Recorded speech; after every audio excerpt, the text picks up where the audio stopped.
I'm Nivea. And I'm Evan. Today we're going to be investigating the importance of language. In recent news, we've heard of teens not only using their voices to rally movements, but also to create meaningful and lasting change. However, we also see teens who sometimes lose sight of the fact that their words have power. So today we're going to be interviewing some teens to get their perspective on the power and importance of language, as well as highlight a teen-led organization in the Valley to see how they've used their voices to make a difference. Because when we speak out against things that we see as issues, that is what allows us to be able to push for movements to change those problems. If you talk about it to a wide group of people, they'll talk about it to another wide group of people and another group and another group. They just use their emotions and stronger words to appeal to others.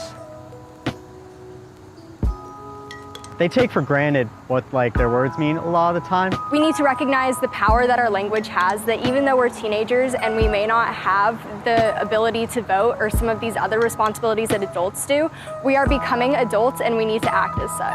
We have to be very precise on how we say it, because a lot of people automatically just don't want to hear about things like period stigma, period poverty. So no, we have to be very appealing in that way, and also logical to the audience. If we really remember the golden rule and actually have morals using language and conversation, then probably we'd be closer. It would just look like people listening to each other and trying to understand their perspectives. This should be the basis of everything that we speak about, that words of kindness bring more kindness and that words of hate bring more hate. We're the Arizona branch of the Youth Division of the National Women's March. So a lot of the politics and dialogue that's happening right now in Arizona isn't where we think it should be, and we think that the needs of a large majority of people aren't really being represented.